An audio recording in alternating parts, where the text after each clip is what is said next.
अभिभावक नौकरशाही यानी कि गार्जियन या पेरेंटल ब्यूरोक्रेसी, ये एक ऐसा प्रकार है नौकरशाही का जो कि फ़िलहाल तो इतना ज़्यादा कहीं पर आपको देखने को नहीं मिलेगा। हिस्ट्री में भी देखें तो ये चाइना में मिलता है। 960 ईस्वी के बाद जो एक सुंग वंश का शासन आया था वहाँ पर इसके कुछ झलक देखने को मिलती थी, और रूस में भी 1640 से 1740 के आसपास इन लगभग 100 सालों के दौरान इस तरह की जो चीज़ें थी वो देखने को मिली थी। क्या होती है ये? तो प्लूटो का एक सिद्धांत है, संरक्षक वर्ग का सिद्धांत जिसे कहा जाता है। इसमें क्या था, प्लूटो कहते हैं कि जो राज्य पर शासन करने वाले लोग हैं ना, शासक वर्ग जिसमें राजा आ गए और उसके मंत्री वगैरह, और सैनिक वर्ग जो कि सुरक्षा कर रहे हैं, उन दोनों को उसने जो है गार्जियन बोला था, जनता के लिए संरक्षक कहा था। उन्होंने कहा था कि ये एक तरह से भगवान तुल्य होते हैं, इन्हें हायर रिकॉर्ड्स पर रखना चाहिए, जनता को बहुत ज़्यादा सम्मान इनका देना चाहिए। एक तरह से जैसे हमारे देश में वर्ण व्यवस्था होती है वैसा ही कुछ था।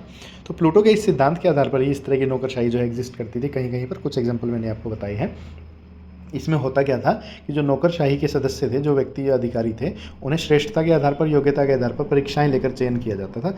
चयन करने के पश्चात फिर उन्हें नैतिक मूल्यों की, उस राज्य से संबंधित जो भी उनकी नीतियां थी, जो भी उनके जो अपने सिद्धांत हुआ करते थे, उनमें प्रशिक्षण दिया जाता था। यहाँ पर दो सबसे खास बात हुआ करती थी। एक तो ये कि जो भी व्यक्ति को चुना गया है वो राज्य के लिए प्रतिबद्ध रहेगा, यानी कि उसकी सारी निष्ठा राज्य के अंदर होनी चाहिए, वो सबसे पहले राज्य के हित को रखेगा। और दूसरा, जनता के संरक्षण और समाज के कल्याण के लिए वो कार्य करेगा। ये वहाँ के नैतिक मूल्यों में सबसे ज़्यादा इनबिल्ट चीज़ होती थी, और इसी के लिए ही नौकरशाही को अभिभावक का दर्जा दिया जाता था कि वो जनता की सुरक्षा करेंगे, समाज का कल्याण करेंगे, और जनता भी उनसे अपेक्षा करती थी कि वो नैतिक रूप से बाकियों से श्रेष्ठ होंगे। लेकिन यहीं पर इसकी जो है कमियां सामने आने लगी थी, वो ये कि ये जो संरक्षक मानने की खुद को प्रवृत्ति थी ना इन व्यक्तियों के अंदर, उसकी वजह से वो जन आकांक्षाओं की अनदेखी करने लग जाते थे।